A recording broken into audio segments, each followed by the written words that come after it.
Беларусь абагнала Украіну ў колькасці заражаных каранавірусам, пры тым, што украінцаў у 4 разы больш за беларусаў. І гэта толькі паводле афіцыйных лічбаў, што дае беларускае міністэрства аховы здароўя. Эксперты раяць памнажаць іх на 5, а мо нават на 10, каб зразумець рэальную карціну. На гэтым фоне Лукашенко працягвае паводзіцца, як быццам эпідэміі няма і рыхтуецца да жорсткага адпору ўсяму, што пагражае стабільнасці.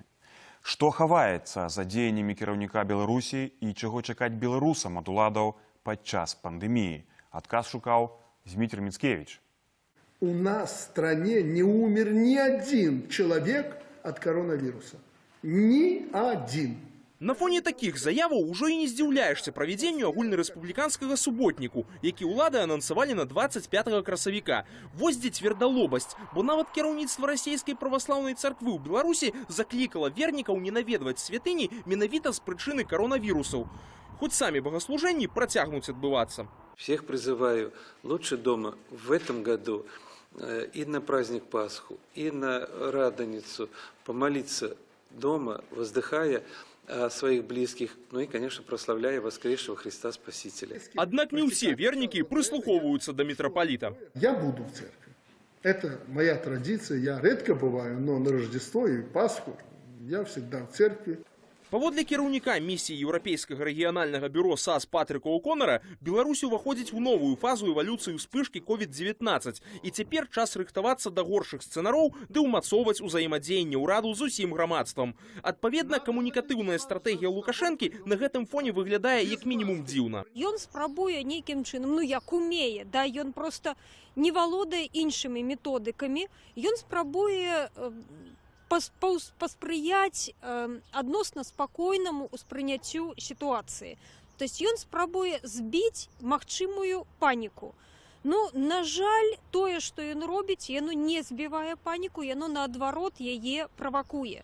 Таму што тое, што ён кажа, яно наўпрост супярэчыць таму, што адбываецца, і таму, што кажуць все астатнія.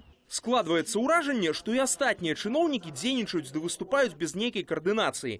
Напрыклад, у панядзелак кіраўнік Беларускай федэрацыі футболу Владзімір Базанаў заявіў, што гэта не справа міністра аховы здароўя выказвацца аб прычынах адмены і пераносу футбольных матчаў у цяперашняй сітуацыі, калі каранік агучыў факт пераносу гульні Віцебску і Смалевічаў праз успышку каронавіруснай хваробы. Гэта сведчыць пра крызіс улады. Гэта сведчыць аб тым, што інфармацыя аб адбываючейся сітуацыі, яна не даведзена, адэкватна не даведзена не толькі да беларусаў, да, не толькі да жыхароў. Яна адэкватна не даведзена нават да ўладаў, для тых, хто прымае не галоўныя рашэнні, да, для тых, хто прымае рашэнні па рэалізацыі нарматыўных актаў. І хай бы інфармацыя дрэнна даходзіла да шэраговых чыноўнікаў. Тут, выходзіць, адкрыта дэзінфармуюць самога кіраўніка краіны. Бо як яшчэ патлумачыць наступнае? Глядзіце, месяц таму Лукашенко кажа аб перавытворчасці медычных масак. Вчера мне премьер докладывает, Александр, что делать? Некуда маски девать. Мы сориентировали Лехпром, чтобы они срочно переориентировали предприятие и сшили миллионы масок. Шили, девать некуда. А 7 красавіка кіраўнік краіны ўжо пагражае адправіць ураду адстаўку, калі не будзе вырашанае пытанне недахопу медычных сродкаў. Это безобразие, что мы чего-то не можем сделать. Слушайте, маску эту несчастную не можем шить для населения в этих аптеках. І вось на гэтым тыдні Лукашенко патрабуе спіс прадпрыемстваў, якія могуць вырабляць сродкі медычнай абароны.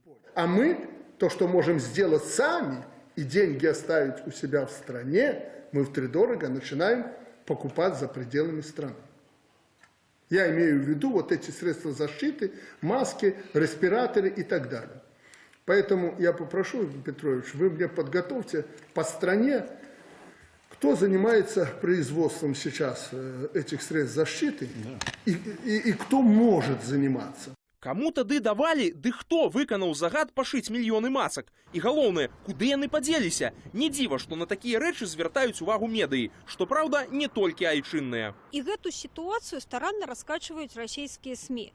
Прычым раскачваюць таксама з розных бакоў і ў розных накірунках. Па-першае, старанна прасоўваецца інфармацыя, што тое, што адбываецца ў Беларусі, гэта не спрыяе здароўю нацыі і гэта не спрыяе добрай эпідэміялагічнай сітуацыі. З другога боку, інфармацыя, якая падаецца, яна робіць, яна выстаўляе дзеючага прэзідэнта не ў самым лепшым свеце. Зразумела, што кіраўнік Беларусі нервова рэагуе на такую актыўнасць і нават публічна выказвае сваю незадаволенасць інфармацыйнай палітыкай Расіі. Што праўда, пад каток могуць трапіць і айчынныя СМІ, асабліва на фоне пагаршэння эканамічнай сітуацыі ў краіне.